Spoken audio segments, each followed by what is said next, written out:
कृष्ण कृष्ण हरे हरे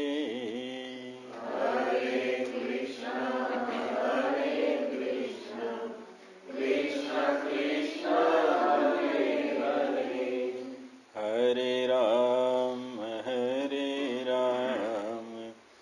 राम राम हरे हरे हरे राम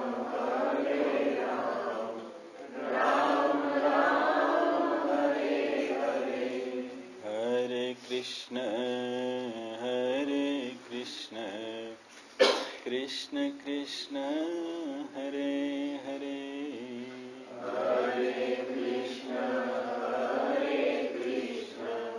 कृष्ण कृष्ण हरे हरे ॐ शन्नो मित्रः संवरुणः शन्नो भवत्वर्यमा शन्न इन्द्रो बृहस्पतिः शन्नो विष्णुरुक्रमः नमो ब्रह्मणे नमस्ते वायो त्वमेव प्रत्यक्षं ब्रह्मासि त्वमेव प्रत्यक्षं ब्रह्म वदिष्यामि ऋतं वदिष्यामि सत्यं वदिष्यामि तन्मामवतु तद्वक्तारमवतु अवतु माम् अवतु वक्तारम् ॐ शान्ति शान्ति शान्तिः ॐ सहनाववतु सहनौ भुनक्तु सह वीर्यं करवावहै तेजस्विनावधीतमस्तु मा विद्विषावहै ॐ शान्ति शान्ति शान्तिः सदाशिवसमारम्भां शङ्कराचार्यमध्यमाम् अस्मदाचार्यपर्यन्तां वन्दे गुरुपरम्पराम् श्रुतिस्मृतिपुराणानाम् आलयं करुणालयं नमामि भगवत्पादं शङ्करं लोकशङ्करम् शङ्करं शङ्कराचार्यं केशवं बादरायणं सूत्रभाष्यकृतो वन्दे भगवन्तौ पुनः पुनः ईश्वरो गुरुरात्मेति मूर्तिभेदविभागिने व्योमवद्व्याप्तदेहाय दक्षिणामूर्तये नमः।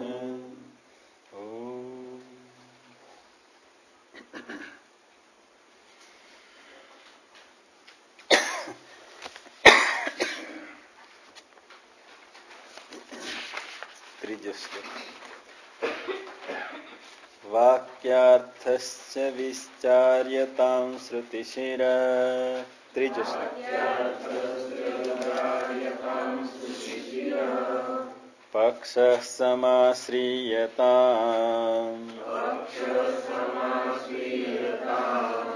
दुस्तर्कात् सुविरम्यतां श्रुतिमतः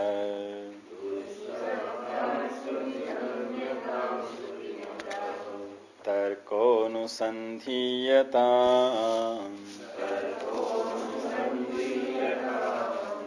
ब्रह्मास्मीति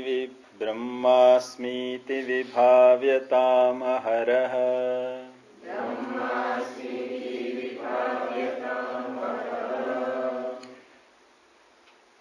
गर्वः परित्यज्यताम्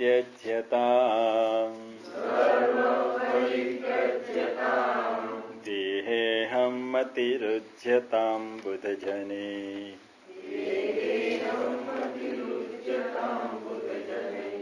वादः परित्यज्यताम्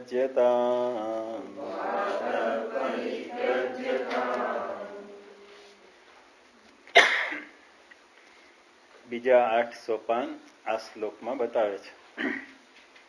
16 સોપાન બતાવ્યા. પહેલા શ્લોકમાં 8, બીજા શ્લોકમાં 8 અને ત્રીજામાં પણ 8. તો દરેકમાં 8 8 છે.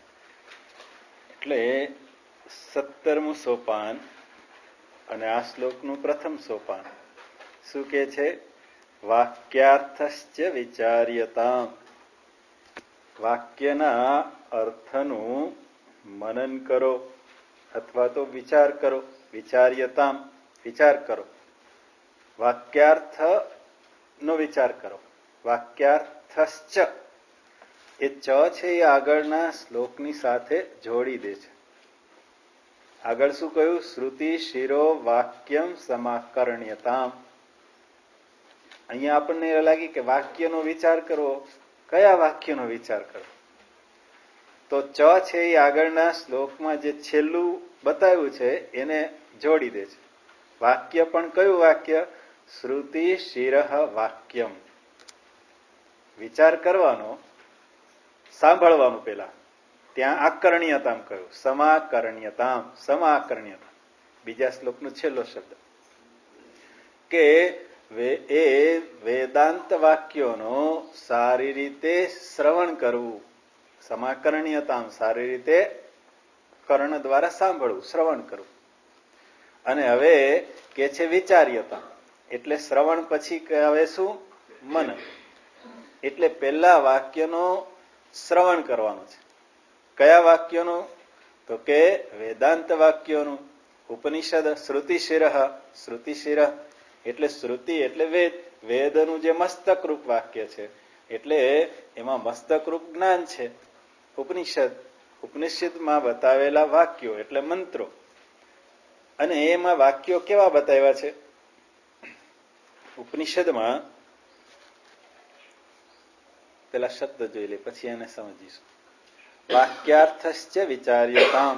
વાક્યના અર્થનું મનન કરો, વિચાર કરો.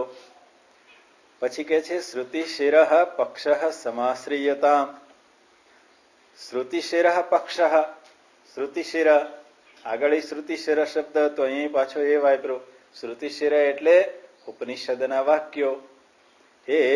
એનો જે પક્ષ છે શ્રુતિશિર પક્ષ. પક્ષ એટલે એ જેમાં જે દર્શાવી રહ્યા છે એ સમાશ્રિયતામ, એનો તમે આશ્રય કરો. વેદાંતના પક્ષનો સારી રીતે આશ્રય કરો. શ્રુતિશિર એટલે વેદાંત જ્ઞાન, એનો તમે એ આશ્રય કરો. કે એના સંદર્ભમાં ઘણા બધા પક્ષ છે. સાંખ્યનો, યોગનો, ન્યાયનો, વૈશેષિકનો, આવા બધા જુદા જુદા દર્શન શાસ્ત્રો છે ને. એટલે અહીં કે છે તમે પક્ષ કોનો ગ્રહણ કરો? તો કે શ્રુતિશિરા. એટલે વેદાંતના વાક્યો જે બતાવે છે એ જ સત્ય છે, એને સ્વીકારો. એ સિવાય બીજા જે પ્રતિપાદન કરનારા છે એનો તમે સ્વીકાર કરો નહીં, એ પક્ષ. એટલે જુદા જુદા મતાવલંબી એ જુદા જુદા મત દર્શાવે છે, એનો તમે સ્વીકાર ના કરો. કોનો સ્વીકાર કરો? શ્રુતિશિર. વેદમાં જે બતાવેલું છે, ઉપનિષદમાં જે વાત બતાવી છે એ વાતને તમે સ્વીકારો. એ જ સાચી છે. સમાશ્રિયતા. અને કે છે દુસ્તર્કાત સુવિરમ્યતા. દુસ્તર્કનો તમે સારી રીતે ત્યાગ કરો, એટલે એને દૂર કરો. દુસ્તર્કાત સુવિરમ્યતા, સારી રીતે દૂર કરો. એટલે અને અથવા તો દૂર રહો. કુતર્કથી તમે સારી રીતે દૂર રહો. શ્રુતિ મત તર્ક અનુસંધીયતા. શ્રુતિને અનુકૂળ તર્કનું વારંવાર અનુસંધાન કરો. કુતર્કનો ત્યાગ કરો. સુતર્કને અપનાવો. સુતર્ક કોને કહેવાય? કુતર્ક કોને કહેવાય? શ્રુતિની વિરુદ્ધમાં જે વાતો કરનાર છે એ બધા કુતર્ક છે, એનો તમે ત્યાગ કરો. અને સુતર્ક એટલે શ્રુતિને અનુરૂપ. શ્રુતિ એટલે વેદ, વેદ એટલે ઉપનિષદ. હવે જે વાત વેદ કે છે એટલે કર્મકાંડ અને જ્ઞાનકાંડ, એમાં જ્ઞાનકાંડ ઉપનિષદ. વેદાંત, વેદાંત એટલે વેદનો અંત ભાગ, એ વેદાંત. તો એને તમે એ શ્રુતિમત તર્ક, શ્રુતિમાં જે બતાવેલા તર્ક છે એનું અનુસંધાન કરો. બ્રહ્મ અસ્મિ ઇતિ વિભાવ્યતા, હું બ્રહ્મ છું એવી ભાવના નિત્ય કરો. અહરહ, અહ અહ અહ અહ એટલે દરરોજ, અહ એટલે દિવસ, અને અહ અહ બે વાર કર્યું, અહ અહ એટલે દરરોજ થઈ જાય, પ્રતિદિન. એટલે દરરોજ તમે એવી ભાવના કરો, નિત્ય. શું ભાવના કરો? હું બ્રહ્મ છું, હું જીવ છું એ નહીં. અત્યારે આપણે દરરોજ આવી ભાવના કરી, હું જીવ છું, હું પુરુષ છું, હું સ્ત્રી છું, હું બાળક છું, હું યુવાન છું, હું વૃદ્ધ છું, અથવા તો હું સુખી, હું દુઃખી, આ ભાવના કરતા રહે ને. પણ અહીંયા તો શું કે છે? દરરોજ આ કરો, હું બ્રહ્મ છું. બ્રહ્મ એ બ્રહ્મ અસ્મિ ઇતિ વિભાવ્યતામ અહ અહ. ગર્વ પરિત્યજ્યતામ, અને ગર્વનો સારી રીતે ત્યાગ કરો. દેહ દેહ દેહેહમ, દેહ અહમ, દેહમ અતિ મતિરુજ્યતામ. એટલે શબ્દ દેહ અહમ મતિ ઉજ્યતામ, ઉજ્યતામ શબ્દ એટલે દેહમાં રહેલી બુદ્ધિ જે છે, જેને કહેવાય દેહાત્મ બુદ્ધિ, દેહ હું છું એવી ભાવ, એ ભાવ એને કહેવાય દેહાત્મ બુદ્ધિ. દેહ હું છું. તો દેહમાં રહેલી દેહાત્મ બુદ્ધિનો ઉજ્યતામ, ઉજ્યતામ એટલે ત્યાગ કરો. અને બુદ્ધજનેહી વાદ પરિત્યજ્યતામ, જ્ઞાની પુરુષો સાથે વાદનો પરિત્યાગ કરો. આ 8 સ્ટેપ બતાવે છે. એમાં પહેલું સ્ટેપ બતાવે છે વાક્યાર્થશ્ચ વિચાર્યતામ, શ્રુતિના વાક્યોનો વિચાર કરવો. શ્રુતિશિરઃ વાક્યમ વિચાર્યતામ, વાક્ય અર્થ વિચાર્યતામ, વાક્યને માત્ર વાક્ય નહીં, વાક્યના અર્થનો વિચાર કરો. હવે શ્રુતિશિરઃ એટલે શ્રુતિ એટલે વેદ, વેદનું જે મસ્તક છે એ જ્ઞાન છે. અને જ્ઞાન આપણે આમ કહે ને, હા મને યાદ નથી રહેતું, કંઈક ભૂલી જઈએ તો અહીંયા આમ કરીએ, જો ને અહીં યાદ રહેતું નથી. એટલે એ મસ્તક છે. જ્ઞાન એ શું છે? મસ્તક સ્થાનીય છે. અને શિરઃ, અહીંયા શિરઃ છે મસ્તક, વેદનું મસ્તક એટલે કર્મકાંડની, એ જ્ઞાનકાંડ, જ્ઞાન વિભાગ છે, એ વેદનું મસ્તક છે. અને એ મસ્તકમાં રહેલા જે વાક્યો છે, એટલે વેદના અંતભાગમાં જે વાક્યો છે એ વાક્યના અર્થનો વિચાર કરવો. તો વેદના વાક્યો 4 વેદ. વેદ કેટલા છે? 4. કયા વેદ છે 4?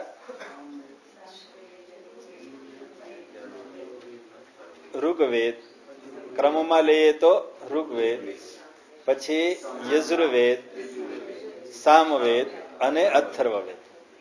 વેદત્રય, પેલા 3 વેદો હતા, ઋગ્વેદ, યજુર્વેદ, સામવેદ. અને અથર્વવેદને પાછળથી સ્થાન આપવામાં આવ્યું. ઋગ્વેદ એટલે દરેક વેદમાં મંત્રો સરખાઈ જોવા મળે, કે ઋગ્વેદમાં જે મંત્રો છે એ દેવી દેવતાઓની સ્તુતિરૂપ મંત્રો છે, જેને સૂક્ત કહેવાય. આ પુરુષ સૂક્ત, ઇન્દ્ર સૂક્ત, ઇન્દ્રને ધ્યાનમાં રાખીને જે સ્તુતિ કરવામાં આવી હોય મંત્રોમાં એને ઇન્દ્ર સૂક્ત કહે. અહીંયા વિરાટ પુરુષને ધ્યાનમાં રાખીને સ્તુતિ કરેલી છે માટે એને પુરુષ સૂક્ત કહે છે. એમ અગ્નિનું સૂક્ત, અગ્નિ સૂક્ત, અગ્નિ દેવતાને કેન્દ્રમાં રાખીને જે સ્તુતિ કરવામાં આવી છે એ અગ્નિસ્તુત સૂક્ત. શ્રી સૂક્ત, લક્ષ્મીજીને ધ્યાનમાં રાખીને જે સ્તુતિ કરવામાં આવી છે એ શ્રી સૂક્ત. દુર્ગા સૂક્ત, આપણે બોલીએ છીએ ને એ જ નામ બોલું છું, ઘણા બધા સૂક્તો છે. દુર્ગા સૂક્ત એટલે શક્તિ, દુર્ગા જે અસુરોનો સંહાર કરનાર, એ શક્તિ સામર્થ્ય છે. એની સ્તુતિરૂપ જે સૂક્ત છે એ દુર્ગા સૂક્ત. મેધા સૂક્ત બુદ્ધિ, માત્ર બુદ્ધિ નહીં પણ જે ગ્રહણ કરી શકે અને જે ધારણ કરી શકે એવી બુદ્ધિને કહેવાય મેધા.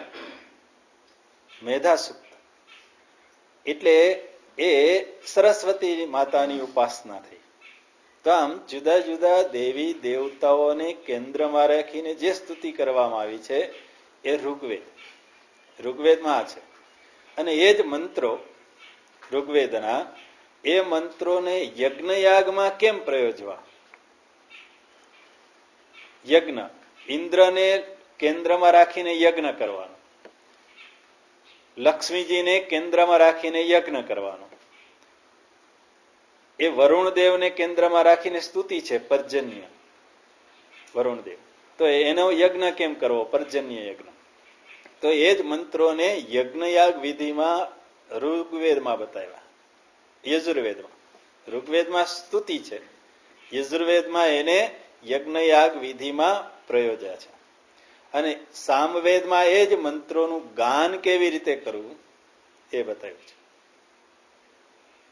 એટલે સંગીતની ઉત્પત્તિ સામવેદ છે, ત્યાંથી સંગીતની ઉત્પત્તિ છે. એટલે આ મંત્રો એ રુચા એ કેવી રીતે બોલવા, એ ઉદાત અનુદાત સ્વરિત, એ જ્ઞાન સામવેદમાં બતાવ્યું છે. અને ગુજરાતનો વેદ સામવેદ છે. આપણી જે દ્વારકા શારદાપીઠ, ત્યાં એનો પ્રસાર પ્રચાર કરવા માટે આ સામવેદ. અને એ સામ ગાન એવું મધુર ગાન હોય છે કે આપણે સાંભળીએ ને તો બહુ મજા આવી જાય. સામગાન કરનારા બ્રાહ્મણો અત્યારે ગુજરાતમાં દુર્લભ થઈ ગયા. કે વેદનું રક્ષણ કરનારા કોણ? અથવા તો એમાં તો કઈ બહુ મળે નહીં, એટલે જ્યાં વધારે પૈસા મળે એ કરો, કે આ નહીં. બ્રાહ્મણોએ એ કાર્ય છોડી દીધું, કારણ કે વધારે અર્થ જોઈએ છે, અર્થ પ્રધાન સમાજ. એટલે અને એમાં તો શું, ગાન કરે તો કોઈ આપે નહીં, સાંભળીને વાહ વાહ કરીને જતા રહે. પછી ઓલા શું કરે? એટલે એ લોકો એ બંધ થઈ ગયા. એટલે એ સામગાન એ એમ 4 વેદ છે. અથર્વવેદ જે દુન્યવિક વિષયોનો વેદ છે. વશીકરણ, મંત્ર, તંત્ર, જાદુ, આ બધા પ્રયોગો, તાંત્રિક વિદ્યાઓ, એ બધું અથર્વવેદમાં છે. એટલે એને પેલા વેદ તરીકે સ્વીકારવામાં નહોતો આવતો, કે દુનિયાવિક વિષયોનો એમાં પ્રતિપાદન વધારે છે, એટલા માટે એને વેદત્રય. અને એના ઉપરથી બ્રાહ્મણોની અટક પણ એવી પડી હતી. એકવેદી, દ્વિવેદી, ત્રિવેદી, ચતુર્વેદી, એ 4 વેદ જાણનારા ચતુર્વેદી, દ્વિવેદી 2 વેદ જાણનારા, ત્રિવેદી 3 વેદ જાણનારા, એક પાઠી પણ હતું. એક પાઠી એટલે 1 વેદ જાણનાર, ત્રિપાઠી ને દ્વિપાઠી,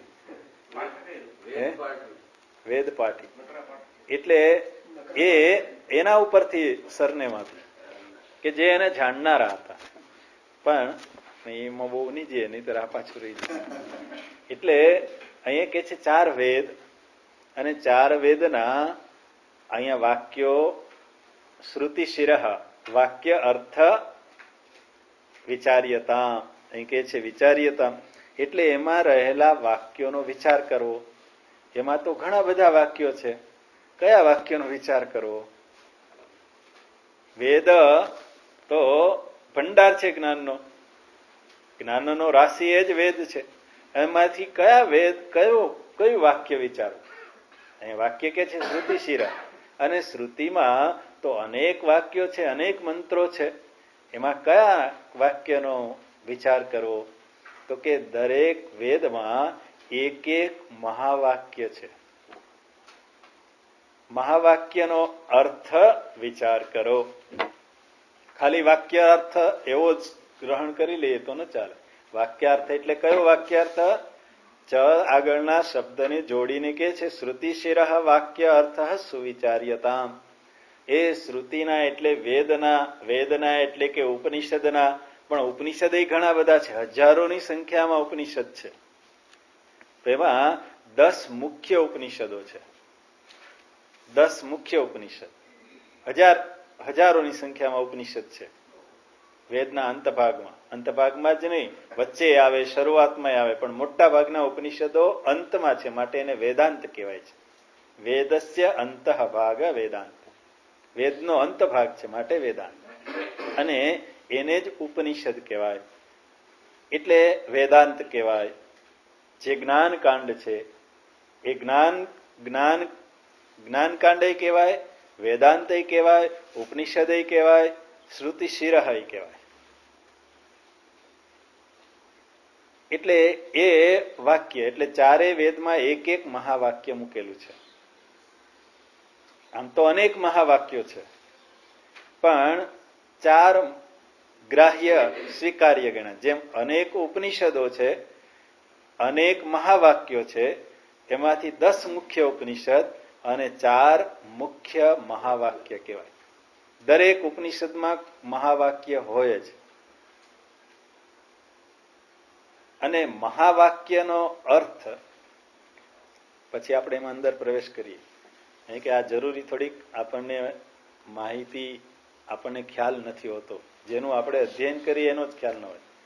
મહાવાક્ય એટલે મહા એટલે મોટું, અને વાક્ય એટલે શબ્દોનો સમૂહ. એ વાક્ય કોને કહેવાય? સુપ્તિંગંતમ પદમ. સંસ્કૃત વ્યાખ્યા એવી છે, જ્યાં સુપ અને તિકનું જોડાણ થાય યોગ્ય રીતે એને પદ કહેવાય. પદ એટલે વાક્ય. સુપ અને તિંગ એટલે શું? તિંગ એટલે જેને વિભક્તિના, સુપ એટલે વિભક્તિના પ્રત્યે લાગ્યા હોય, અને તિંગ એટલે કાળના પ્રત્યે લાગ્યા હોય. જે શબ્દને, જે નામને વિભક્તિના રૂપો અને કાળના પ્રત્યે લાગ્યા હોય અને એને યોગ્ય રીતે જોડેલા હોય એને કહેવાય વાક્ય. ગુજરાતીમાં આપણે શું કહેવાય? અક્ષરોનો સમૂહ શબ્દ. પણ દરેક અક્ષરોનો સમૂહ શબ્દ નથી જાય, પણ અક્ષરો કેવા? વ્યવસ્થિત રીતે જોડાયેલા હોવા જોઈએ. નહીતર અક્ષરો આડાવડા જોડી દઈએ તો કઈ શબ્દ ન થાય. શબ્દ ક્યારે થાય છે? અક્ષરોનો યોગ્ય સમૂહ જોડા એ શબ્દ, અને શબ્દોની યોગ્ય ગોઠવણી એ વાક્ય. શબ્દોનો સમૂહ વાક્ય, અક્ષરોનો સમૂહ શબ્દ, અને શબ્દોનો સમૂહ વાક્ય. વાક્યમાં કેટલા શબ્દો હોય? ઘણા બધા હોય ને. અને શબ્દમાં 1 થી વધારે અક્ષરો હોય, એટલે અક્ષરોનો સમૂહ શબ્દ કહેવાય, અને શબ્દોનો સમૂહ એને વાક્ય કહેવાય. અને એ કે છે મહાવાક્ય, એટલે મહા એટલે મોટું, મહા એટલે મહાન, મોટું વાક્ય. તો એ બહુ લાંબુ વાક્ય હોય ને. મહાવાક્યના અર્થનો વિચાર કરો વેદના, તો કે મોટું વાક્ય એ અર્થમાં નથી. અને મહાવાક્ય 4 જ છે, અને 4 મહાવાક્ય ચારેય વેદમાં એક એક મહાવાક્ય છે. એક પ્રજ્ઞાનમ બ્રહ્મ, ઐતરેય ઉપનિષદમાં છે, ઋગ્વેદમાં એ મહાવાક્ય આવેલું છે. પ્રજ્ઞાનમ બ્રહ્મ. તમે લખ્યું છે ને પેલી શિબિરમાં? કયો?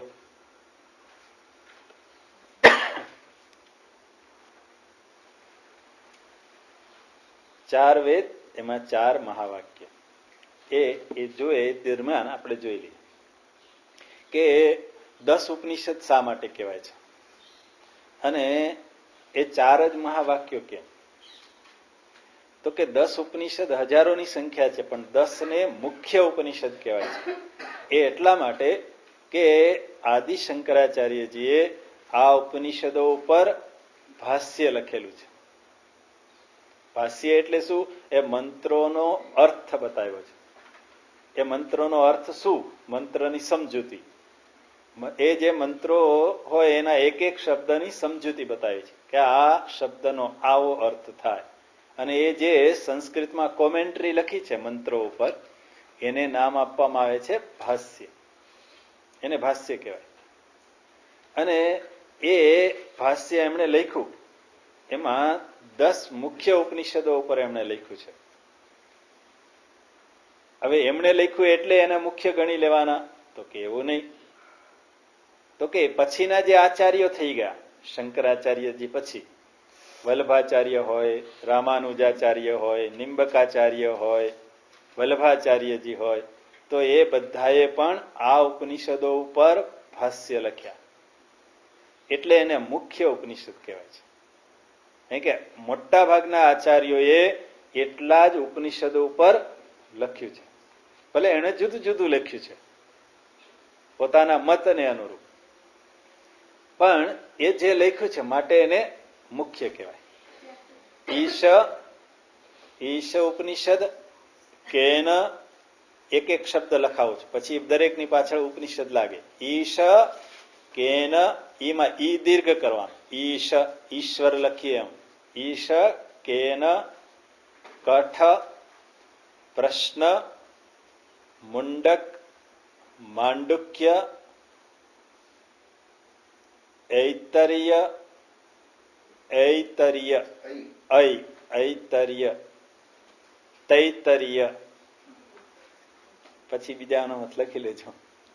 છાંદોગ્ય બૃહદારણ્ય તથા. આખો આ શ્લોક છે. ઈશ કેન કઠ પ્રશ્ન મુંડક માંડુક્ય ઐતર્ય તૈતર્ય છાંદોગ્ય બૃહદારણ્યક તથા. આ 10 ઉપનિષદો છે. 10 થઈ ગયા ને. ઈશ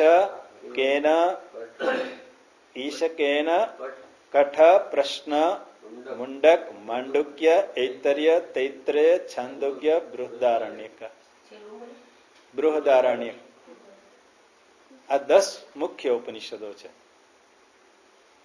અને 4 વેદ. અને મોટા ભાગના જે આચાર્યો છે એને 4 મહાવાક્યો ઉપર વાતો કરેલી છે. બોલો કાંતિભાઈ. ઋગ્વેદ અંતર્ગત તમે પેલા ઉપર લખી નાખો વેદ, પછી ઉપનિષદ, પછી મહાવાક્ય અને પછી એનો ગુજરાતી અર્થ. એટલે એક સાથે બધું 4 મહાવાક્ય આવી. વેદ નથી લખ્યો? અચ્છા. વેદ, ઉપનિષદ, પછી મહાવાક્ય અને એનો ગુજરાતી અર્થ.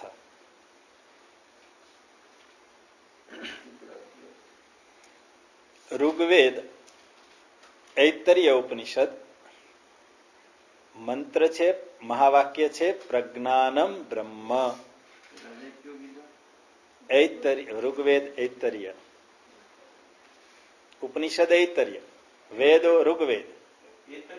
વેદમાં લખવાનું ઋગ્વેદ, પછી ઉપનિષદની નીચે લખવાનું ઐતર્ય, મહાવાક્યની નીચે લખવાનું પ્રજ્ઞાનમ બ્રહ્મ. સંસ્કૃત શબ્દ છે પ્રજ્ઞાનમ, પછી બ્રહ્મ. એનું ગુજરાતી થાય પ્રકૃષ્ટ કૌંસમાં શ્રેષ્ઠ જ્ઞાન બ્રહ્મ છે. પ્રકૃષ્ટ કૌંસમાં બ્રહ્મ જ્ઞાન શ્રેષ્ઠ છે. પ્રકૃત જ્ઞાન બ્રહ્મ શ્રેષ્ઠ. પ્રજ્ઞાનમ બ્રહ્મ. પ્રકૃષ્ટ જ્ઞાન, શ્રેષ્ઠ જ્ઞાન એ બ્રહ્મ છે. જ્ઞાન એ જ બ્રહ્મ છે. મૂળ વાત એ કે છે કે શ્રેષ્ઠ જ્ઞાન એ જ બ્રહ્મ છે. પછી બીજું ઋગ્વેદ યજુર્વેદ ઉપનિષદમાં જરા શંકા છે. એટલે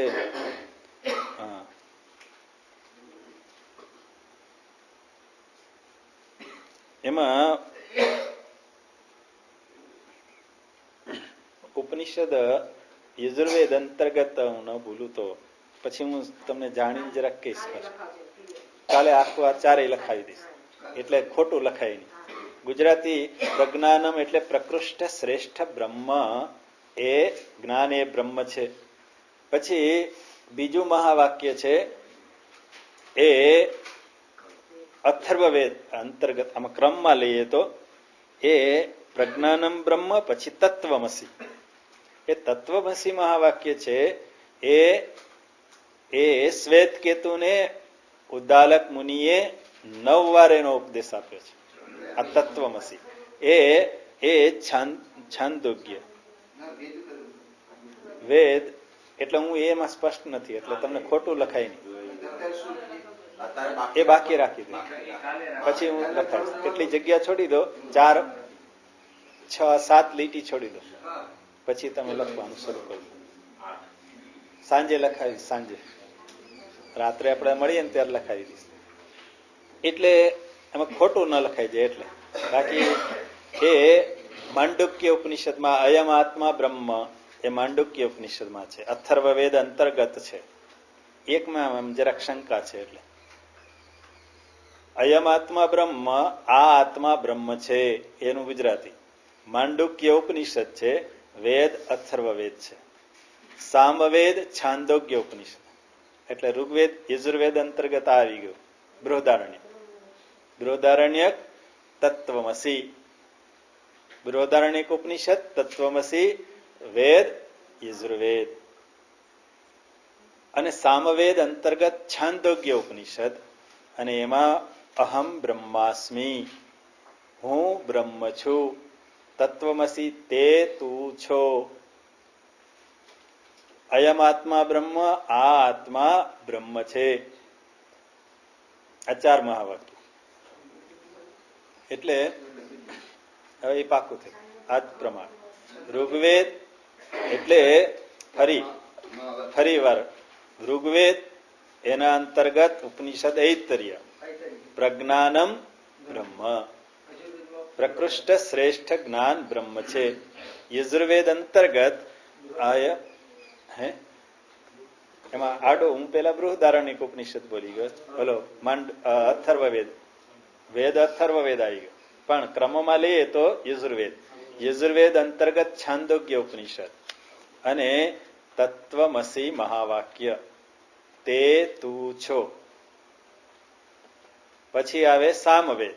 સામવેદ અંતર્ગત ઉપનિષદ આવે બૃહદારણ્ય, અને એનું મહાવાક્ય છે અહમ બ્રહ્માસ્મિ, હું બ્રહ્મ છું. અથર્વવેદ, એના અંતર્ગત ઉપનિષદ છે માંડુક્ય, મુંડક નહીં, માંડુક્ય, અને એનું મહાવાક્ય છે અયમ આત્મા બ્રહ્મ, આ આત્મા બ્રહ્મ છે. આ 4 મહાવાક્ય. હવે આપણે પાછા અહીંયા આવી જઈએ. મહાવાક્ય, મોટું વાક્ય, મહાન વાક્ય. અહીંયા તો પેલું મહાવાક્ય લખાયું, એમાં તો 2 જ શબ્દો છે, પ્રજ્ઞાનમ બ્રહ્મ, અને બાકીના મહાવાક્ય 3 જે છે એમાં 3 જ શબ્દો છે. અને તમે કહો છો મહાન વાક્ય, મોટું વાક્ય. આ તો નાનામાં નાનું વાક્ય છે, 2 શબ્દ. છાંદોગ્ય ઉપનિષદ, એમાં બૃહદારણ્ય. અચ્છા, છાંદોગ્યમાં તત્વમસી મહાવાક્ય છે, અને બૃહદારણ્યકમાં અહમ બ્રહ્માસ્મિ.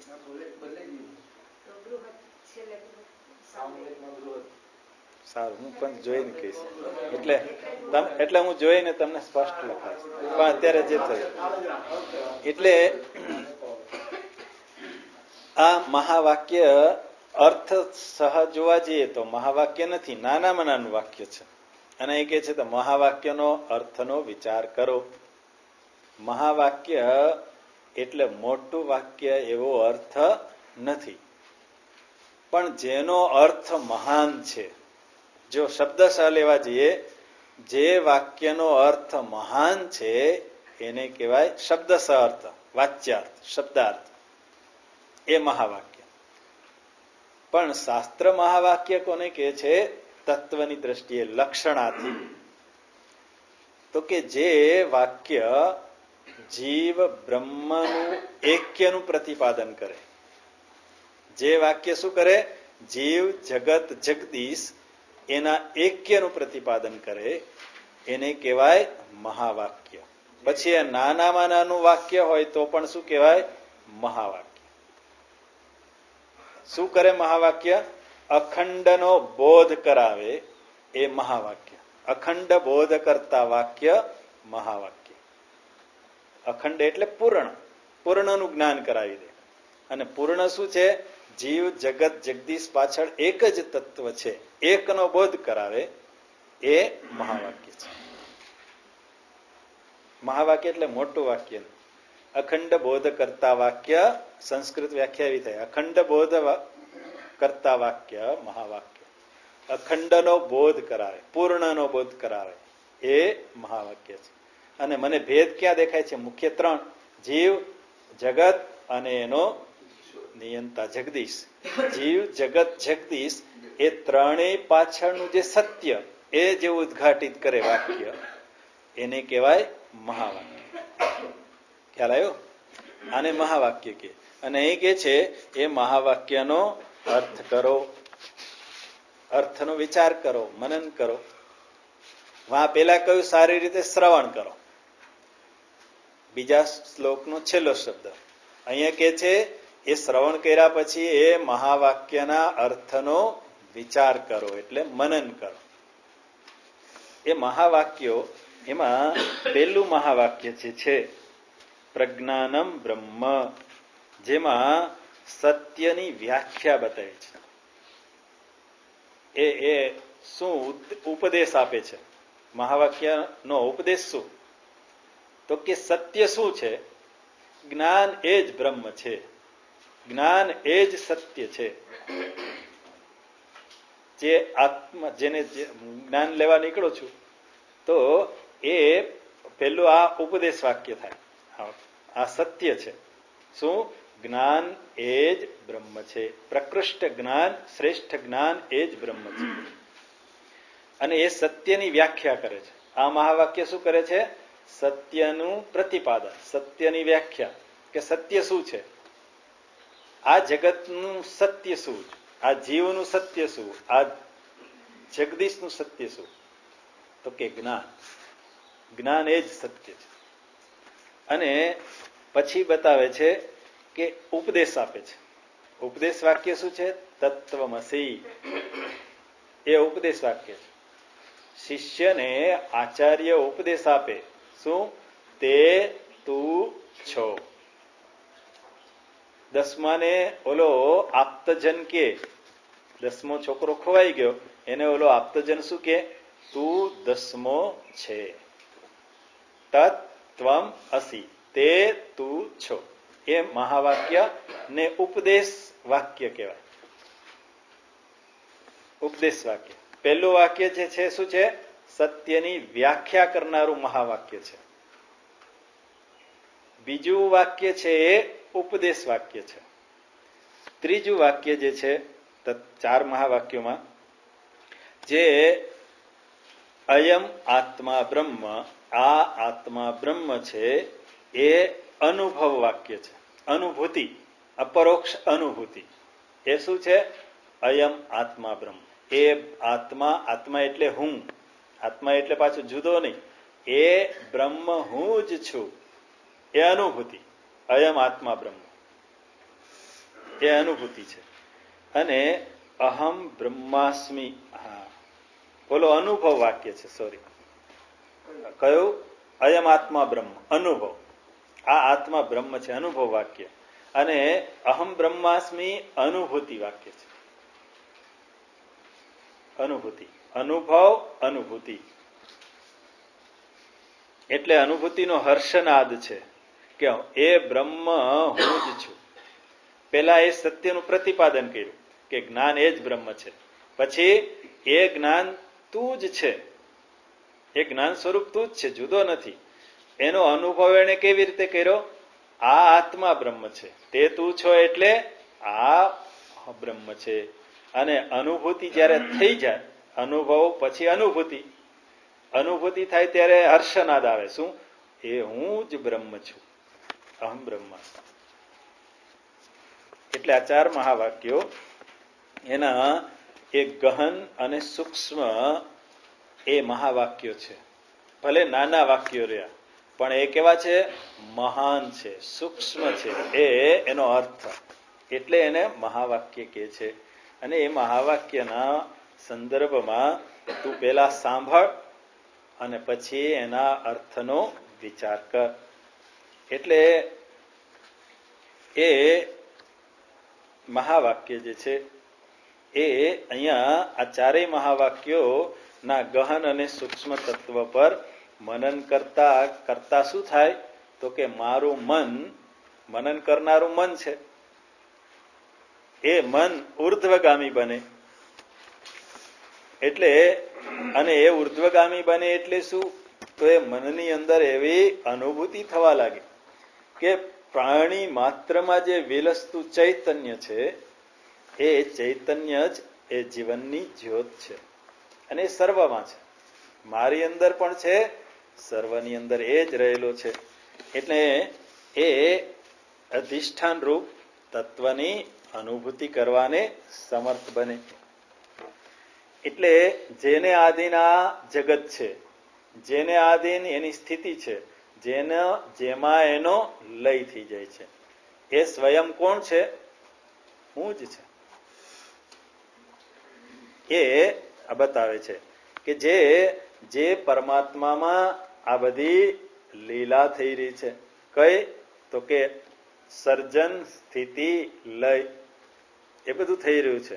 એટલે સર્ગ, સ્થિતિ અને લય. સર્ગ એટલે સર્જન અને સ્થિતિ એટલે એનું અસ્તિત્વ અને લય એટલે નાશ.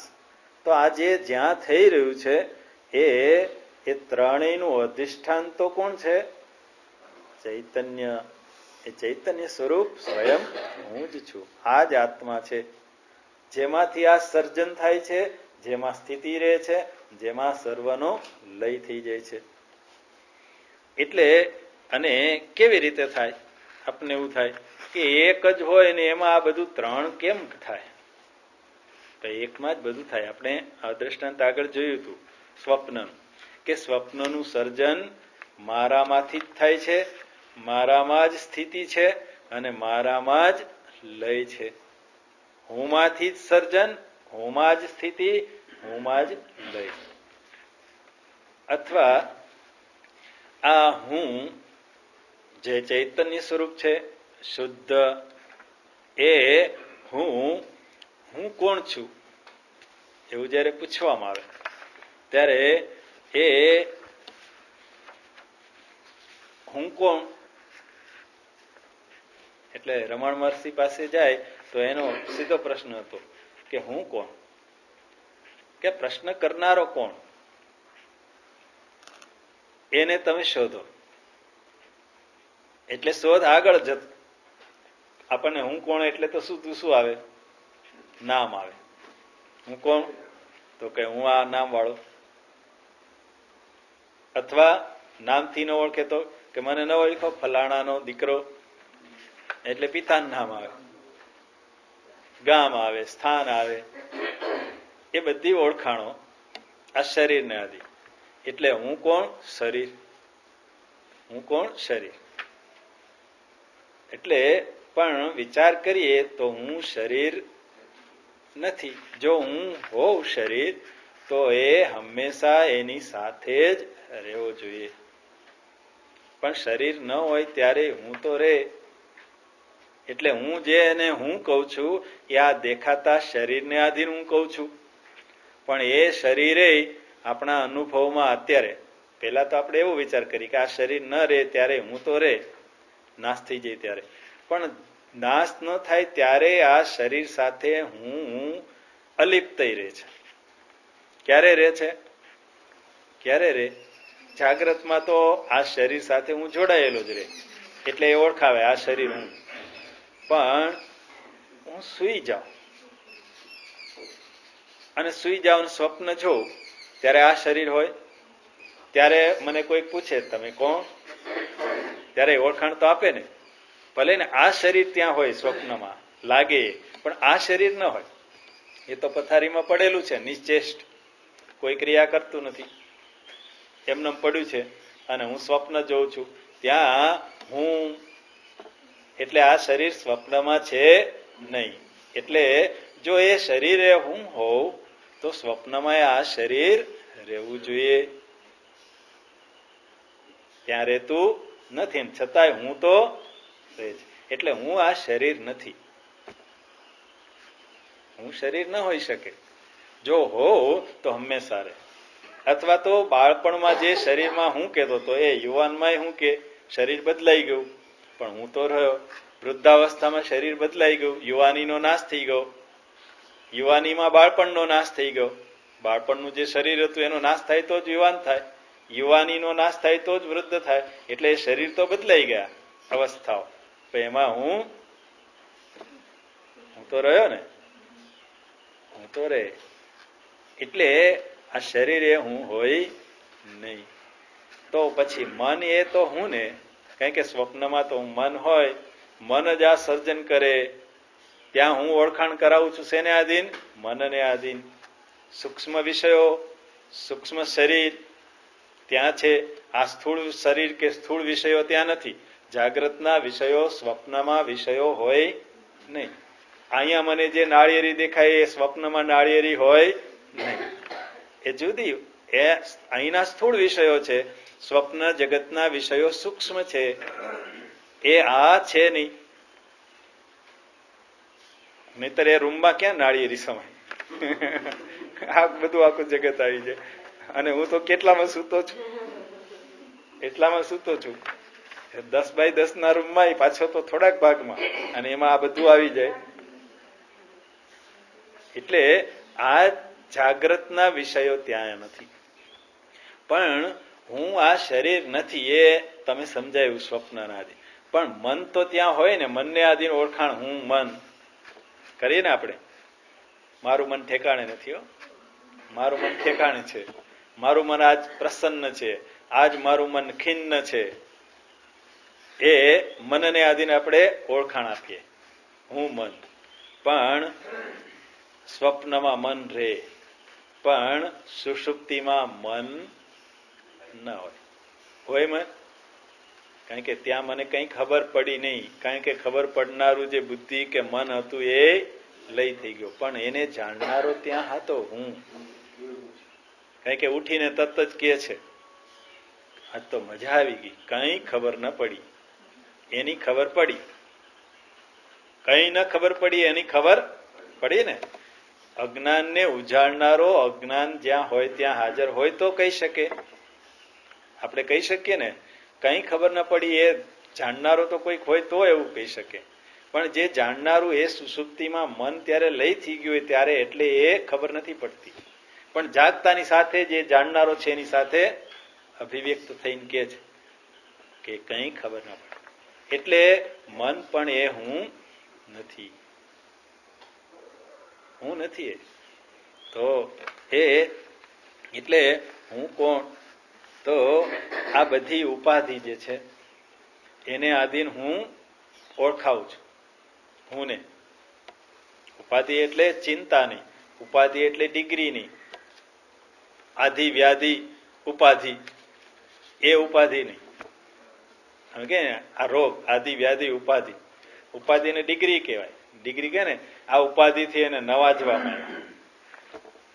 પણ અહીંયા જે ઉપાધિ શબ્દ છે એ શું છે? ઉપસમીપે સ્થિત્વા સ્વગુણાન આધત્તે ઇતિ ઉપાધિ. નજીક રહીને પોતાના ગુણધર્મો એના ઉપર આરોપી દે એ કહેવાય ઉપાધિ. સ્ફટિકનું લિંગ જોયું જ કે જે પારદર્શક હોય, એને કોઈ રંગ હોય નહીં. એની પાછળ આ ફૂલ રાખીએ તો એ સ્ફટિક કેવું દેખાય? આ રંગનું દેખાય. એની પાછળ આ ફૂલ રાખીએ તો એ દેખાય. બીલીપત્ર રાખીએ તો લીલું દેખાય. સફેદ ફૂલ રાખીએ તો સફેદ દેખાય. લાલ ફૂલ રાખીએ તો લાલ દેખાય. લીલું ફૂલ રાખીએ તો લીલું દેખાય. પણ એને કોઈ રંગ છે? એ તો રંગવિહીન છે. એ હું એટલે અમારે સમજાવ્યું, ઉપસમીપે સ્થિત્વા, નજીક રહી પોતાના ગુણોનું એમાં આરોપણ કરી દે. ઓલું ફૂલ પાછળ રહ્યું એટલે સ્ફટિકમાં કોઈ રંગ છે નહીં, પણ જે નજીક આવે એટલે તરત જ એ સ્ફટિક કેવું લાગવા માંડે? પીળા રંગનું લાગવા માંડે. એ જે રંગ છે એના જેવું લાગે. અને લાગે છે ત્યારે એવું છે, લાગે છે ત્યારે એવું થઈ જાય છે. પણ મને ભ્રાંતિ કરાવે. શું કરાવે? આ સ્ફટિકનું લિંગ કેવું છે? લીલું છે. બીલીપત્ર પાછળ હોય તો મને શું દેખાય? લીલું. લાલ ફૂલ હોય તો લાલ, સફેદ હોય તો સફેદ. જો એ એક જ રંગનું હોય તો બીજા રંગ ધારણ ન કરી શકે. એને કોઈ રંગ નથી. પણ આ પુષ્પરૂપી ઉપાધિ, બિલ્વપત્ર રૂપી ઉપાધિ નજીક આવતાની સાથે શું થયું? જાણે કે એ બની ગયું. બની ગયું ત્યારે બનતું તો નથી. દેખાય છે ત્યારે એ રંગનું એ બની નથી જતું. એવું જ અહીં થાય.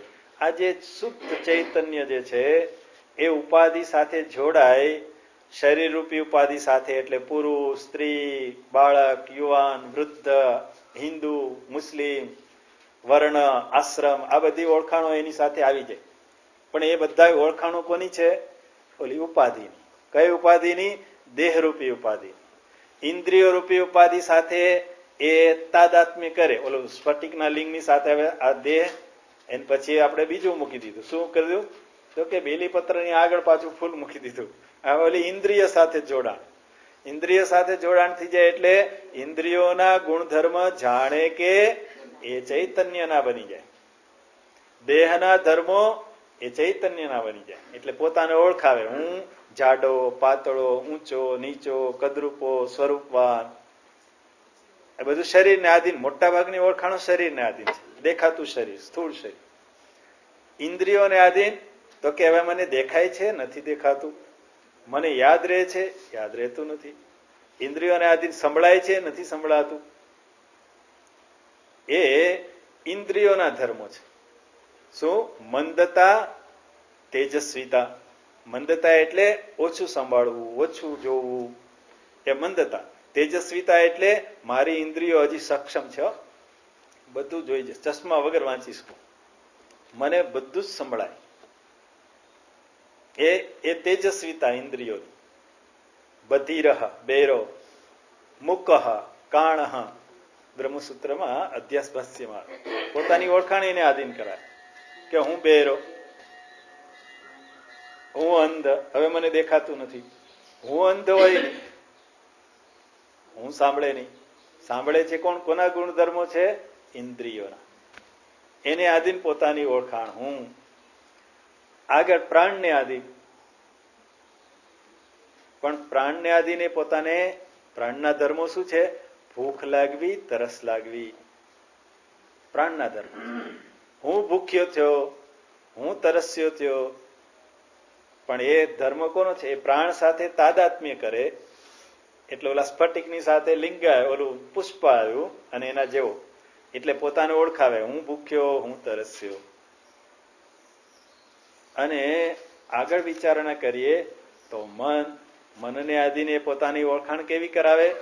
હું કોણ? તો કે હું મન. મન એટલે હું સુખી, હું દુઃખી, હું કામી, હું દયાળુ, હું ક્રોધી, હું લોભી, અથવા હું કરુણાવાળો.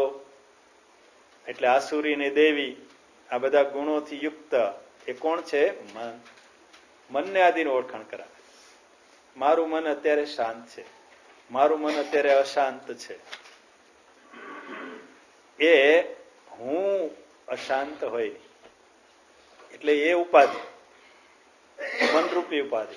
બુદ્ધિરૂપી ઉપાધિને આધીન હું મૂર્ખ, હું વિદ્વાન, મને સમજાય છે, મને સમજાતું નથી. અથવા તો ડોક્ટર, પ્રોફેસર, એ પોતાની ઓળખાણ બુદ્ધિને આધીન. જન્મને આધીન કોઈ પ્રોફેસર નથી, કોઈ ડોક્ટર નથી, કોઈ એન્જિનિયર નથી. પણ એને શિક્ષણ મેળવું, જ્ઞાન મેળવું, બુદ્ધિને આધીન ઓળખાણ કરાય. હું એટલે એ બુદ્ધિના ધર્મ છે, એ હું ના નથી. એટલે હું કોણ? ઉપાધિ. આ ઉપાધિ જે છે, ઉપાધિ એટલે વેશ. બીજા અર્થમાં કહીએ તો વેશ. એ વેશને જો દૂર કરીએ, એ દૂર કરવા માટે શું કરવું? આ હું નથી એ હું થઈ ગયો, એને દૂર કરવા શું કરવું? ઓલા પુષ્પો હોય ને બિલ્વપત્ર હોય તો હટાવી દઈએ તો પાછું એવું ને એવું દેખાય, જેવું છે એવું શુદ્ધ સ્વરૂપ એનું દેખાય. પણ આ ઉપાધિ આવી ગઈ અને એને જ બધી ઉપાધિ કરી, તો એને દૂર કરવા શું કરવું? કર્મ. તો કે કર્મથી થાય નહીં. જે સ્વયં હું જ છે એ ઉપાધિનો દૂર કરવા શું કરવું? તો ઉપાધિનો નાશ કરો.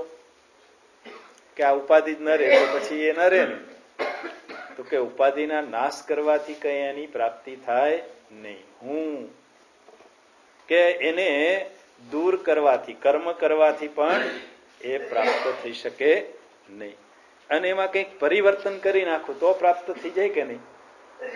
આ શરીરને પરિવર્તન કરી દો, ઇન્દ્રિયોમાં પરિવર્તન કરી દો, પ્લાસ્ટિક સર્જરી કરી દો, તો કે ના, એનાથી એની પ્રાપ્તિ થાય નહીં.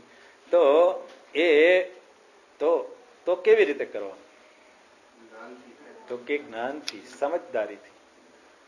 એટલે અહીં કે છે વિચાર. વાક્યાર્થમ વિચાર્યતા. વિચાર કરો. વિચારના અભાવમાં જે હું નથી એ હું થઈ જાય છે. વિચાર કરીશ તો જે તને તું હું માને છે એ હું વિચાર સહન નહીં કરે. વિચારમ ન સહતે મિથ્યા. આ મિથ્યાની વ્યાખ્યા છે. એ વિચાર સહન ન કરી શકે, રહે નહીં. એના સંદર્ભમાં વિચાર કરવામાં આવે તો એની સત્તા ક્યાં સુધી રહે? વિચાર ન કરીએ ત્યાં સુધી સત્તા છે. વિચારમ ન સહતે મિથ્યા.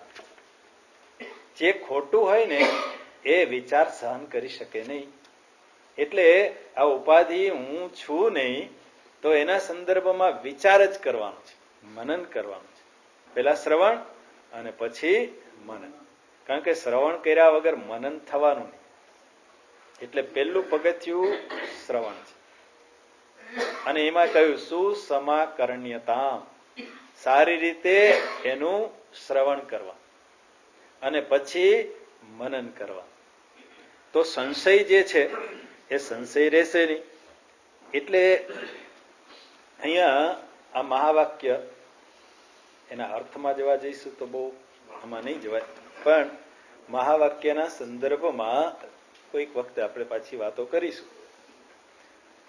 તત્વમ અસી, તે તું છો.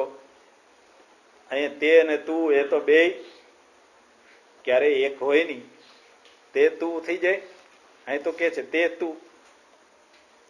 તું અને તે એ હંમેશા જુદું હોય. ત્રણ પુરુષ છે ને, હું, તું, તે. અને અહીં કે છે તે તું હું. તે તું છો એ થઈ જાય છે શું? હું. અને આ ત્રણેય શક્ય ન લાગે. હું જુદો છું, તું જુદો છે, તે જુદો છે, ક્યારે એક ન હોય. અને અહીંયા એ ત્રણેય એક કરાવે છે. તે તું છો એટલે હું છું. તત્વમસી નો અર્થ ગ્રહણ કઈ રીતે કરે છે? અનુભૂતિ, હર્ષનાદ, અહમ બ્રહ્માસ્મિ. એટલે તે તું અને હું થઈ ગયો ને.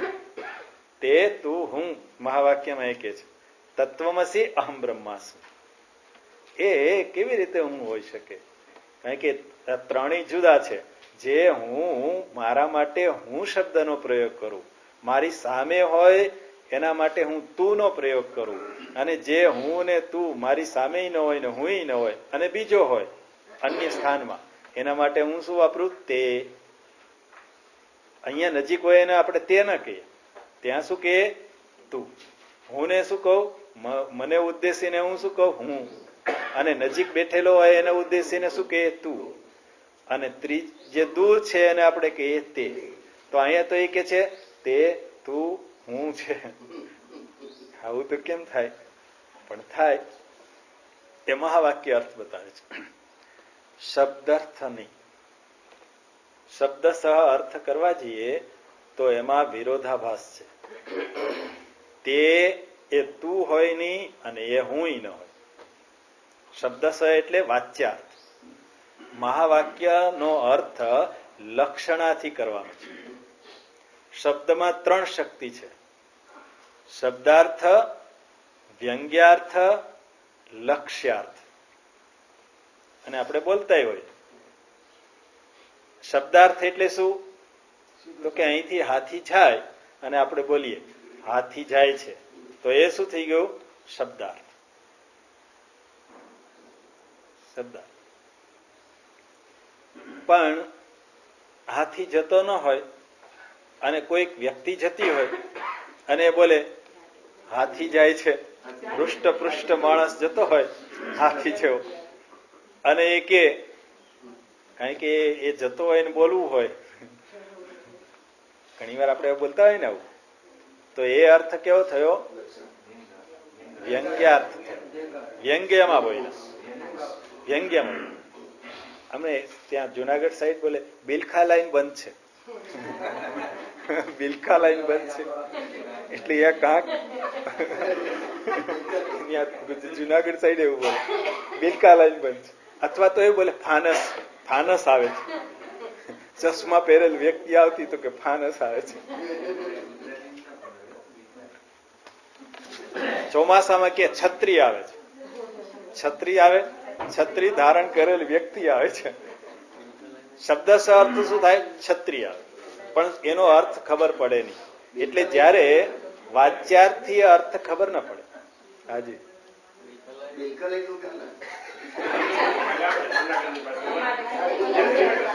રેલવે લાઈન છે અને મોટે ભાગે બંધ હોય.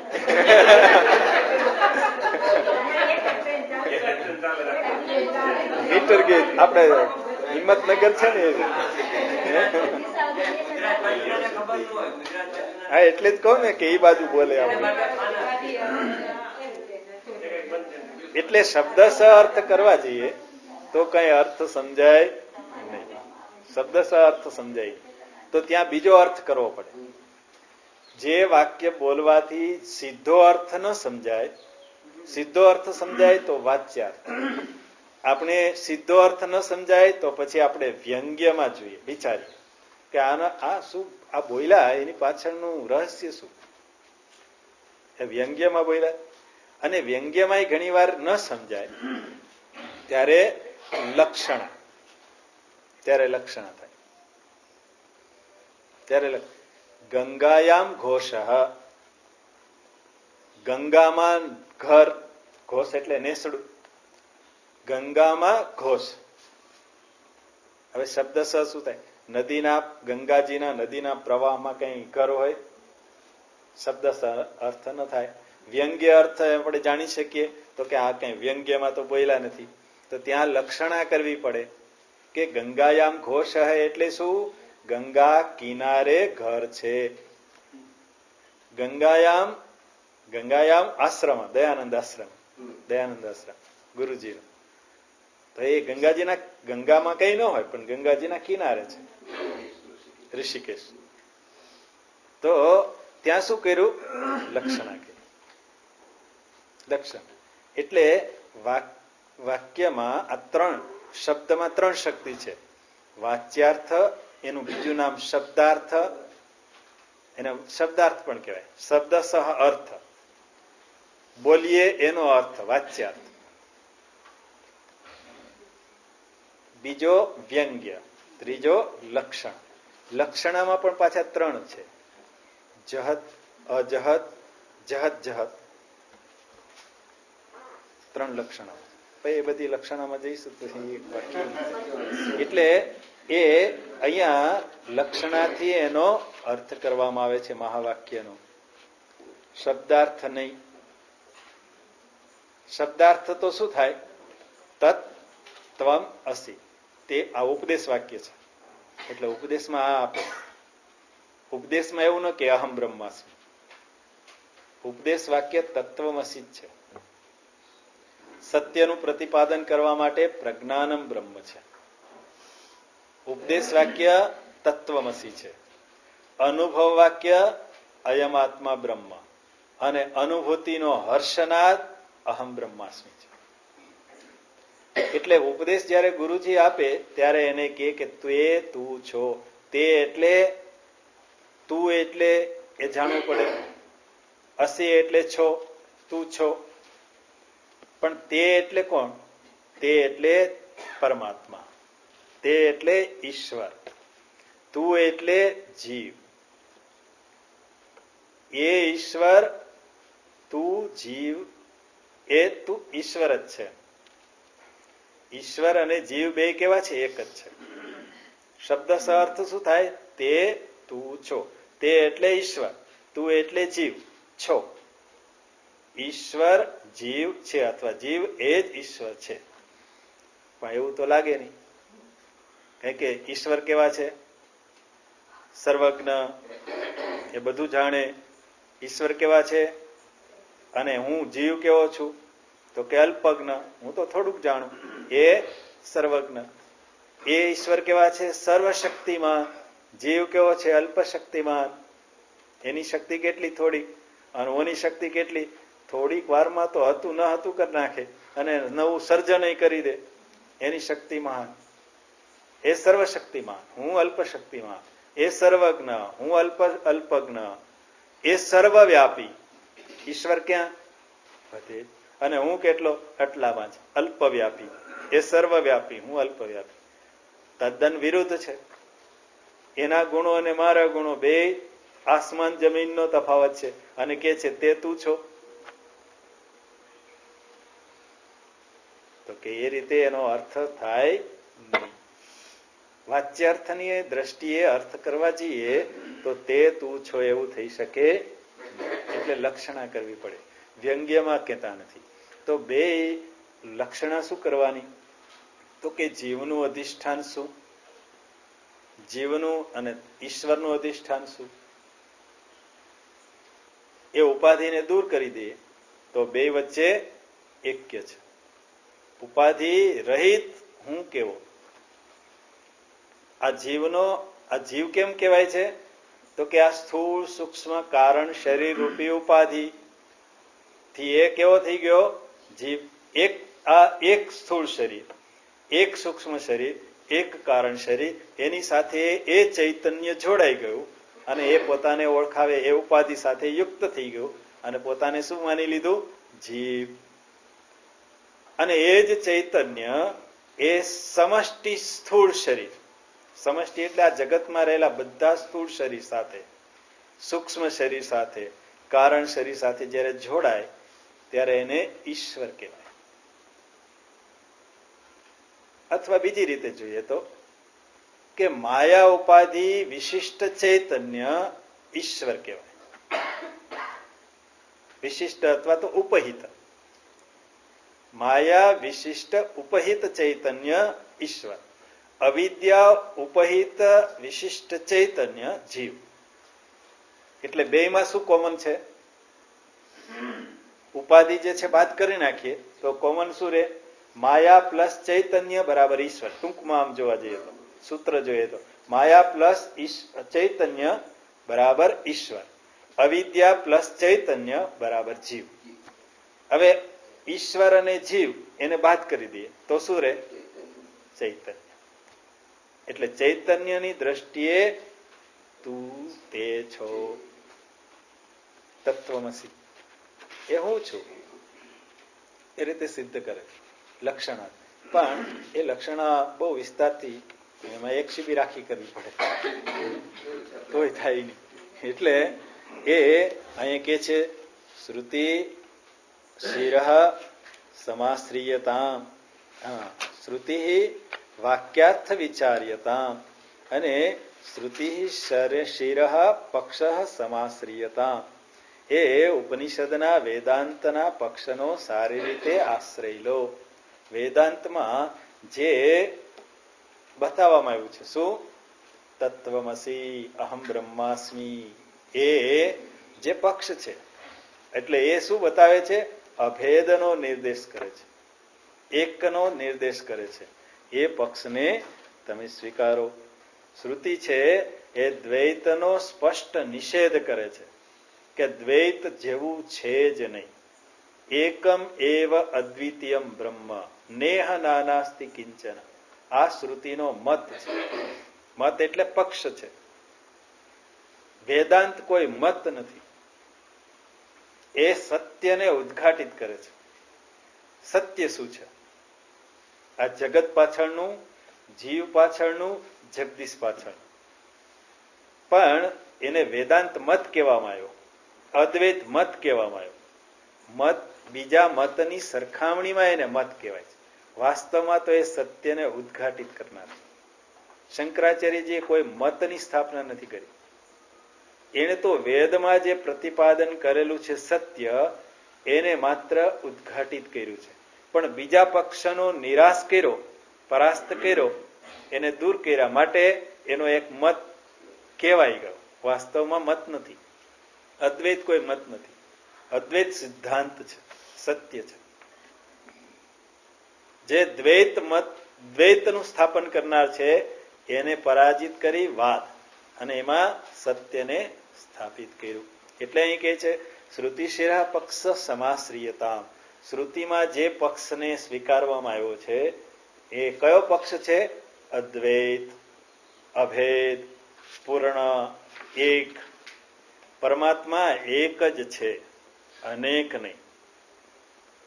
નેહ નાનાસ્તિ કિંચન, એમાં ક્યારેય ભેદ નથી. એકમ એવ અદ્વિતીયમ બ્રહ્મ, એક અદ્વિતીય બ્રહ્મ છે, જેમાં લેશ માત્ર બીજા જેવું નથી. એ શ્રુતિનો પક્ષ છે, એનો તમે સ્વીકાર કરો. શ્રુતિમત તર્ક અનુસંધીયતા. પછી કે છે દુસ્તર્કાત સુવિરમ્યતા.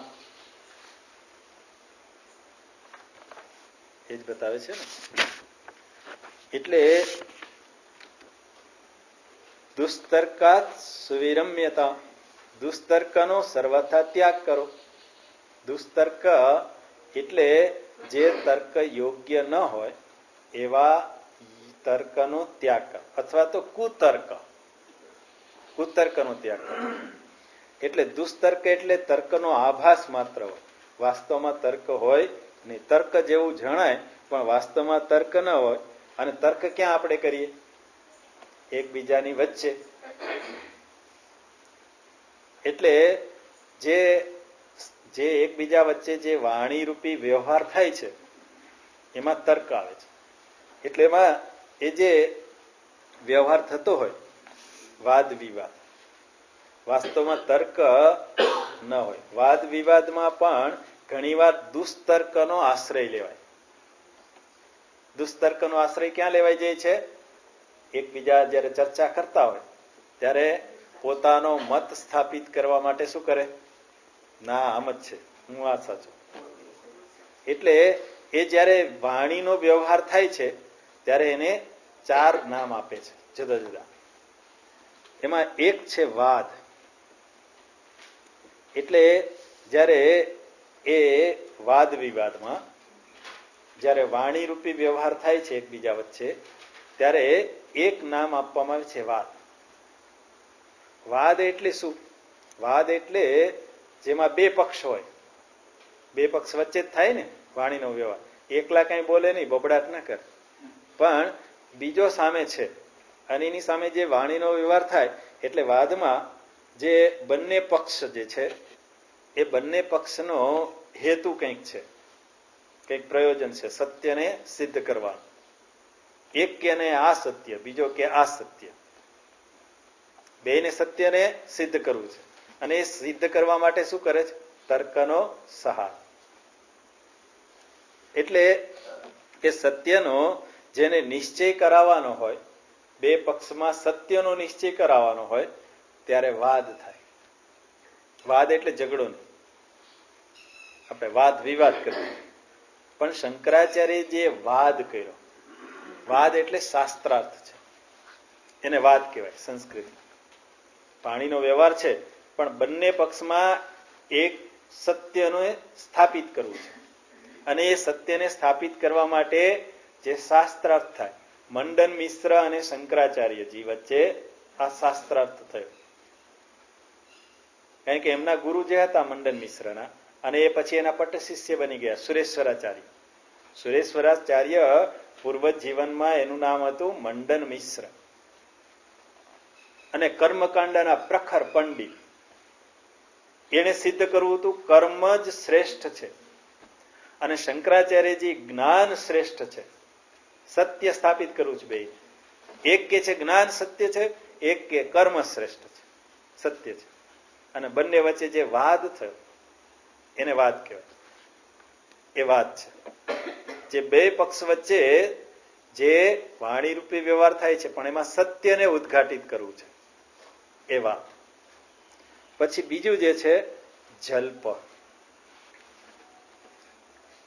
એટલે આ વાદમાં શું હોય તો કે પોતાના પૂર્વગ્રહને બાજુમાં રાખવામાં આવે, સત્ય હોય એને સ્વીકારવામાં આવે. વાદમાં શાસ્ત્રાર્થ જ્યાં થતો હોય ત્યારે પોતાની જો એમાં પરાસ્ત થતો હોય, પોતાનું પોતે સિદ્ધ ન કરી શકે, તો સામેનું જે એને સિદ્ધ કર્યું હોય એનો એ સ્વીકાર કરે. એટલે એને બે વચ્ચે આ એક શરત હતી કે આમાં હારી જાય તો કરવાનું શું? તો કે જે હારી જાય એ એનો શિષ્ય થઈ જાય. જો શંકરાચાર્ય હારી જાય તો મંડન મિશ્રના શિષ્ય થઈ જાય, મંડન મિશ્ર હારી જાય તો શંકરાચાર્યના શિષ્ય થઈ જાય. એટલે એને કર્મમાં પછી પરાસ્ત કર્યા હતા. અને વચ્ચે એના પત્નીને રાખ્યા, સરસ્વતી, વિદુષી. એ વિદુષી હતા. સ્ત્રી શરીર હોય એને વિદુષી કહેવાય, પુરુષને વિદ્વાન કહે. એ વિદુષી હતા, ગાર્ગીજી જેવા. એટલે ન્યાયાધીશ તરીકે એને મૂક્યા. પણ એને અન્યાય નતો કર્યો કે હવે મારા પતિ છે તો હું એના પક્ષે ન્યાય કરી દઉં. એટલે બેયને પુષ્પમાળા પહેરાવી હતી કે જેની ગળામાં પુષ્પમાળા કરમાઈ જાય એ પરાસ્ત થશે. અને શાસ્ત્રાર્થ ઘણા દિવસો સુધી ચાલ્યો. અને છેલ્લે પરાસ્ત થયા તો વિદુષી તરીકે કહે છે કે હજી તમે એને પરાસ્ત કર્યા કહેવાય નહીં, કારણ કે હું એનું અર્ધું અંગ છું. મને પરાસ્ત કરો પછી જ એ પરાસ્ત થાય. એટલે પછી એ સરસ્વતી, એમનું કદાચ નામ સરસ્વતી જ હતું, એ કામશાસ્ત્રનો પ્રયોગ, એને પ્રશ્ન પૂછ્યો. અને શંકરાચાર્યજીને તો એ જ્ઞાન હતું નહીં. એટલે કે છે હું તમારા પ્રશ્નનો જવાબ આપીશ, પણ મને સમય આપો. એટલે એ પરકાયા પ્રવેશ મંત્ર જાણતા હતા. એટલે પોતાના શિષ્યોને કહ્યું, હું સમાધિમાં બેસું છું, તમે મારા આ શરીરનું ધ્યાન રાખજો, પશુ પક્ષી હિંસક પ્રાણીઓથી રક્ષણ કરજો. એટલે એ શરીર છોડી અને અમૃતસતક નામના રાજાનું મૃત્યુ થયું હતું, એના શરીરમાં પ્રવેશ કરી ગયા. અને ત્યાં જઈને એને બધું જ્ઞાન એ મેળવ્યું અને પછી એમને પરાસ્ત કર્યા. એટલે એ પછી એના શિષ્ય થઈ ગયા. એટલે આ મંડન મિશ્ર એ અને ભગવાન શંકરાચાર્યજી એની વચ્ચે વાદ થયો શાસ્ત્રાર્થ. એમાં શાસ્ત્રાર્થ જયારે થાય, વાદ થાય, ત્યારે પોતાના પૂર્વગ્રહોને બાજુમાં રાખી સત્યનો સ્વીકાર થાય. બીજું છે જલ્પ. એ પરપક્ષના દૂષણ જ માત્ર જોવા અને પોતાનો પક્ષ સ્થાપિત કરવો, એને કહેવાય જલ્પ. જલ્પમાં શું હોય, જે વાણીનો વ્યવહાર થાય બે વચ્ચે, ત્યારે બીજાના પક્ષના માત્ર દૂષણ જ અને પોતાનો પક્ષ સ્થાપિત કરવો. રાજકારણીઓ એ બધા જલ્પ જ હોય. એ શું કરે, પોતાનો પક્ષ સાચો, બીજો પક્ષ એનો ખોટો સિદ્ધ કરે. એ જલ્પ કહેવાય. અને એમાં વ્યક્તિના પૂર્વગ્રહો એને પોતે વળગી રહે, એને છોડવાની તૈયારી ન હોય. હું કહું એ જ સાચું, તમે કહો એ બધું ખોટું, એ સિદ્ધ કરીને બતાવી દે જલ્પમાં.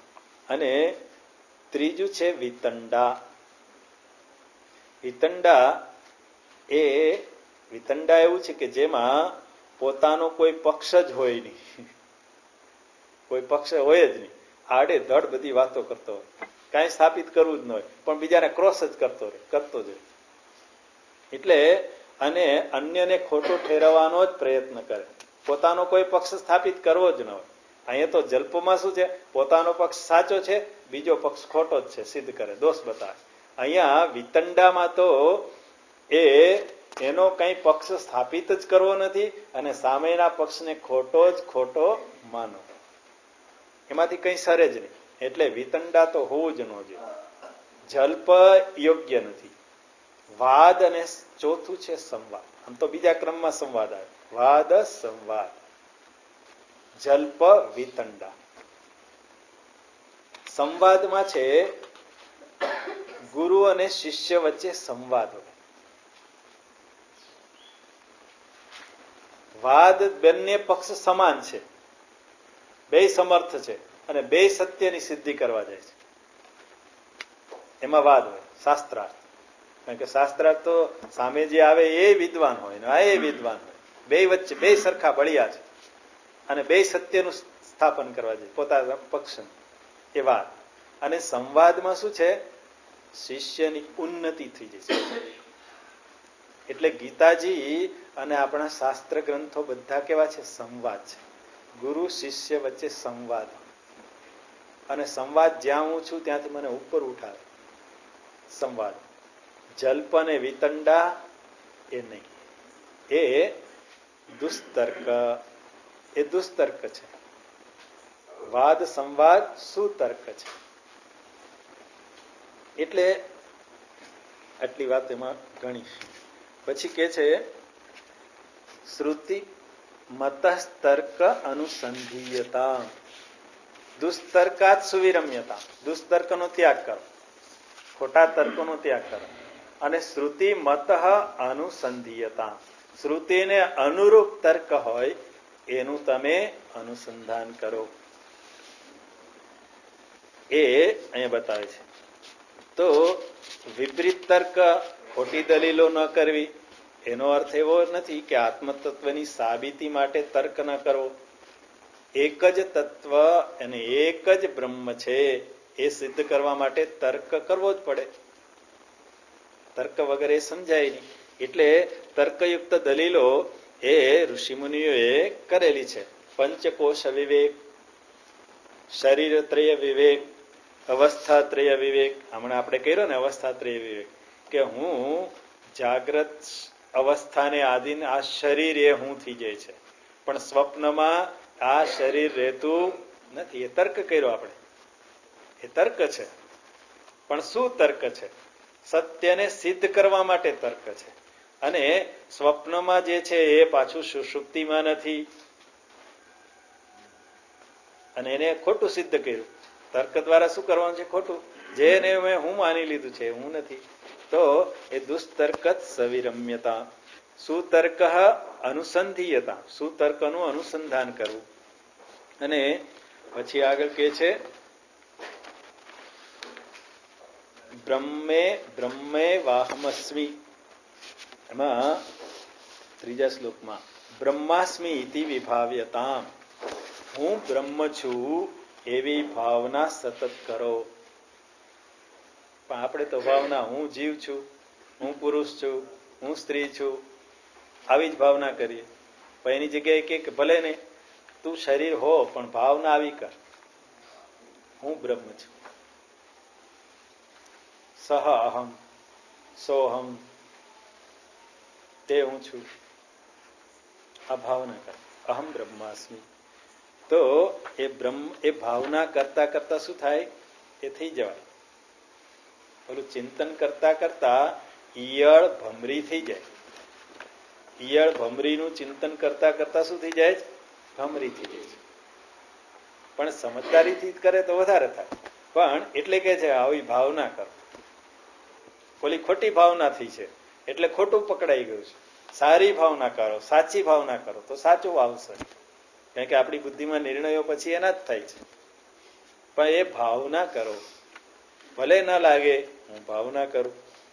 તો એ બ્રહ્મ અસ્મિ ઇતિ વિભાવ્યતામ, એટલે એ નિધિધ્યાસન બતાવે છે. શ્રવણ, પેલા આગળના શ્લોકમાં શ્રવણ કહ્યું, આ શ્લોકમાં મનન અને નિધિધ્યાસન બતાવે છે. અને દેહેહમ મતિ ઉજ્યતા, દેહમાંથી અહમ બુદ્ધિનો ત્યાગ કરો. હું બ્રહ્મ છું એવી ભાવનામાં દેહ બુદ્ધિનો ત્યાગ. દેહ જડ છે, વિકારી છે, વિવેકપૂર્વક એ દેહ બુદ્ધિમાં, દેહમાં અહમ બુદ્ધિ છે એનો ત્યાગ કરો. અને રામણ મહર્ષિ કે છે ને, વિગ્રહેન્દ્રિય પ્રાણધીતમ નાહમ એક સત તજ્જડમ હિ અસ સત. ઉપદેશ સારમાં 22મા શ્લોકમાં કે છે કે દેહ, ઇન્દ્રિય, પ્રાણ, બુદ્ધિ ને અજ્ઞાન જે સર્વ જડ છે એને એ અસત છે, હું નથી. હું તો કેવો છું? સત સ્વરૂપ એક જ છું. એ ત્યાં રમણ મહર્ષિજી એ બતાવે છે. અને છેલ્લે કે છે બુદ્ધજનૈ બાધઃ પરિત્યજ્યતામ. વિદ્વાનો સાથે વિવાદમાં ન ઉતરો. જ્ઞાની પાસે જઈને જ્ઞાન મેળવો. વિવાદમાં જઈને ઉતરો નહીં તો કઈ મળશે નહીં. તો એની ચકાસવા છે કે વિવાદમાં ઉતરે તો કઈ જે હેતુથી ગયો એ સરે જ નહીં. એટલે વિદ્વાન પુરુષો પાસે જઈ જ્ઞાન મેળવવું જોઈએ. ત્યાં જઈને વાદ વિવાદમાં ઉતરવું જોઈએ નહીં. એટલે અહીં કે છે બુદ્ધજનૈ વાદા પરિત્યજ્યતામ. વિદ્વાનો સાથે વાદ વિવાદ એટલે કે કલહ ઝઘડો એ કરવો નહીં. કારણ કે એ તો પોતે પોતાના સ્વરૂપમાં સ્થિત છે, પણ મારે જે મેળવવાનું છે એ હું મેળવી શકીશ નહીં. માટે ત્યાં જઈને વાદ વિવાદ ન કરો, પણ સંવાદ કરો. અને હવે પછીના 2 શ્લોક છે જેને આપણે સવારે જોઈશું સમયને આધીન. ઓમ પૂર્ણમદ પૂર્ણમિદં પૂર્ણાત પૂર્ણમુદચ્યતે પૂર્ણસ્ય પૂર્ણમાદાય પૂર્ણમેવાવશિષ્યતે. ઓમ શાંતિ શાંતિ શાંતિ. હરિ ઓમ શ્રી ગુરુભ્યો નમઃ. હરિ ઓમ.